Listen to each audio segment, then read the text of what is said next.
Hello everyone, my name is Dharma Grace and I'm a psychotherapist and I'm also the author of a book called Who Am I? A Journey from Abuse to Self-Love. The book is about my own healing journey and it is written in a poetic way, so it's a little bit different. And I wrote it because I wanted to help people to heal. I wanted people to get inspiration from the book. I wanted them to get a deeper understanding of who they are from the book. And I'm doing these YouTube videos for the same reason. So today I wanted to talk about the two parts to healing. And I recognize these two parts in my own healing journey mainly, but I also recognized it in my clients that I counsel. The first of the two parts is recognizing and changing the negative belief systems that we carry under the surface. So when we experience things like childhood sexual abuse or any abuse or trauma as a child, any kind of difficulties, but something like childhood sexual abuse is very extreme and very difficult. So it has a very strong effect on who we believe we are.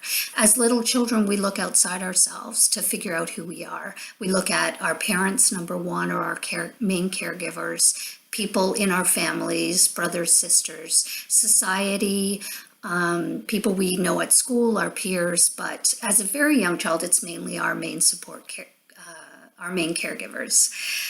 So when we look outside ourselves and something like sexual abuse is happening, we're feeling that we are disgusting. We're feeling that, there's something terribly wrong with us. And we end up having a lot of beliefs that are very negative, like extremely negative. And with these kinds of beliefs, it's like the program running under the surface. So our beliefs will create our thoughts, and then our thoughts will create our emotions.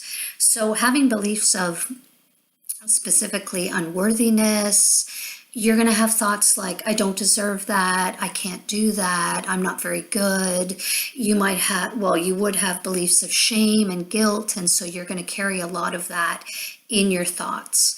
And then when you have negative thoughts like that, and you know this from your own experience, you have negative emotions that go with that. So you're feeling like, I'm not good enough, I'm not smart enough, I'm not worthy of anything.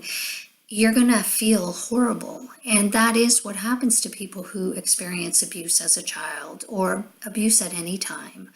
Our childhood has a huge effect on who we feel we are. But the good news is that's not who we are. And when we become adults, we can start to recognize that something is very wrong in our life because we're going through so much pain. And we can start to have awarenesses of our belief systems. And if you think about it, if you have a belief system, you grew up in a family and nothing traumatic or abusive happened, you were loved, you were allowed to be who you were confident, you believe, you have inner belief systems that say, I can do anything. You have these thoughts that, you try things, you don't judge yourself, you allow yourself to be who you are. And at the same time, you have emotions that are wonderful. You feel good, you're happy, you're joyful, you can really live the life you were meant to live. So that is a very big part of healing, is really getting awarenesses of what those negative beliefs are. The small child, they look around themselves and this is what they see and this is what they decide they are. And it isn't what they are. They don't own that. But at the child level, you don't understand that. It is in the adult level that you can start to look at it and start to change all of this and stop owning the things that happen to you, because who owns those things are the people who committed these horrific things. So that was a big part of my journey, was having the awarenesses. And as I've shared, I did repress the abuse. It happened in the earlier years of my life. And that is a protective mechanism, because you can't go on, living as a child and have these conscious knowings that these things are happening to you. you wouldn't be able to go through your day-to-day existence. But what happens is we do repress it, but it affects us. It affects us in everything that we do because it is our negative belief systems that have been created from it. We carry a lot of pain.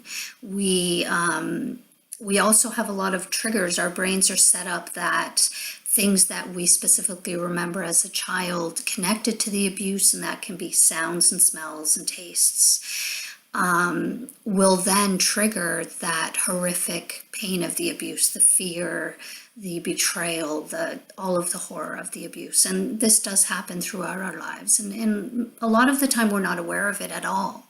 And that's another piece, is this awareness piece, is that is not who we are.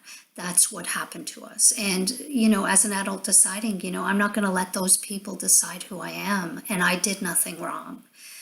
So that's the first part, and I will talk in other videos about different ways to do this, because when we have our belief systems and we've carried them for so long, we feel safe in those belief systems. They're very damaging, and we are not living the kind of life that we deserve to live when we have those belief systems, but they're all we've known. So it's very difficult then to break free of that.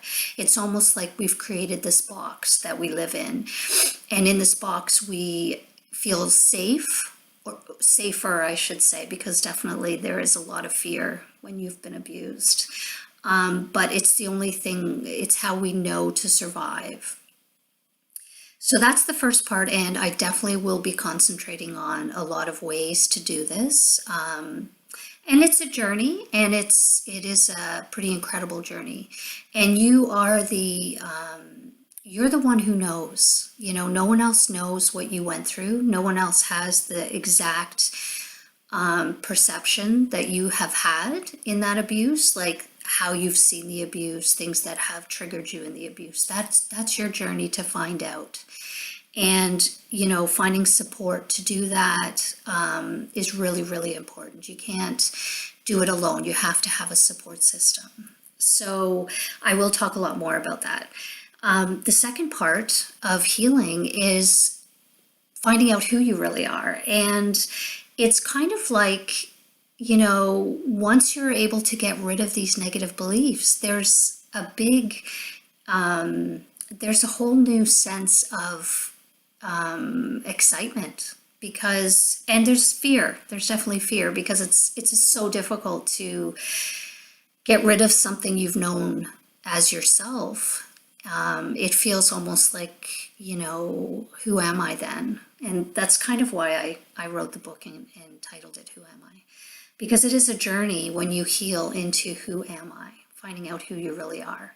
So the second part, it is very much a journey of spirituality.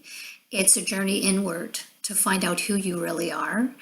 And there's lots of different things that you can do to start this journey. One thing that I would suggest is watching movies or reading books.